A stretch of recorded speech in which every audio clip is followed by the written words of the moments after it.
चंपा की कहानियां। गंगा किनारे बसा एक छोटा सा गांव था जहां रामदास नाम का एक गरीब किसान रहता था। वह अत्यंत धार्मिक था और भगवान कृष्ण का अनन्य भक्त था। उसकी दिनचर्या में खेती के साथ-साथ प्रतिदिन मंदिर जाना और भजन कीर्तन करना भी शामिल था। रामदास की आर्थिक स्थिति बहुत दयनीय थी। उसकी छोटी सी झोपड़ी थी, जिसमें वह अपनी पत्नी और एकमात्र पुत्र गोपाल के साथ रहता था। खेत भी छोटा था, जिससे मुश्किल से 2 वक्त की रोटी जुट पाती थी। फिर भी उसने कभी ईमानदारी और भक्ति का मार्ग नहीं छोड़ा।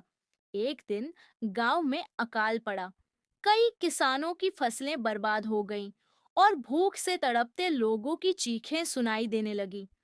रामदास भी इस विपत्ति से बच नहीं पाया। घर में अनाज का एक भी दाना नहीं बचा था।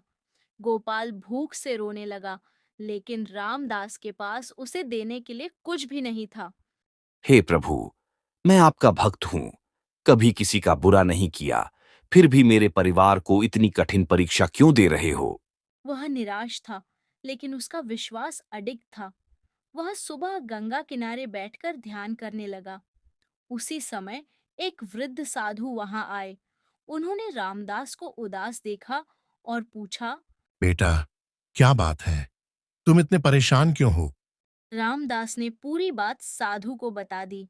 साधु बोले।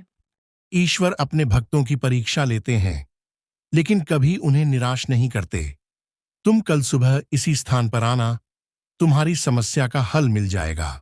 रामदास को साधु की बातों पर भरोसा था।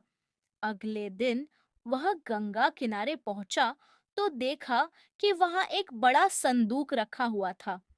जब उसने संदूक खोला तो उसकी आंखें आश्चर्य से फटी रह गईं।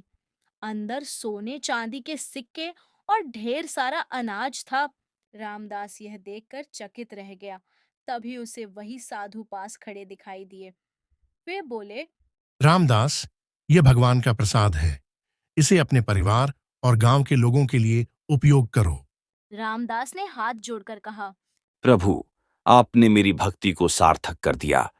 यह धन केवल मेरे लिए नहीं, बल्कि पूरे गांव के लिए है। रामदास ने गांव के जरूरतमंद लोगों में धन बांट दिया। धीरे धीरे गांव की स्थिति सुधरने लगी। अकाल समाप्त हुआ और फसलें फिर से लहलहा उठीं। रामदास की सच्ची भक्ति और परोपकार ने उसे समृद्ध बना दिया, लेकिन उसने कभी अहंकार नहीं किया। वह हमेशा विनम्र बना रहा और भगवान कृष्ण की भक्ति में लीन रहा। इस कहानी से हमें ये सीख मिलती है कि सच्ची भक्ति और ईमानदारी कभी व्यर्थ नहीं जाती। भगवान अपने भक्तों की परीक्षा लेते हैं, लेकिन अंततः उन्हें उचित फल अवश्य देते हैं।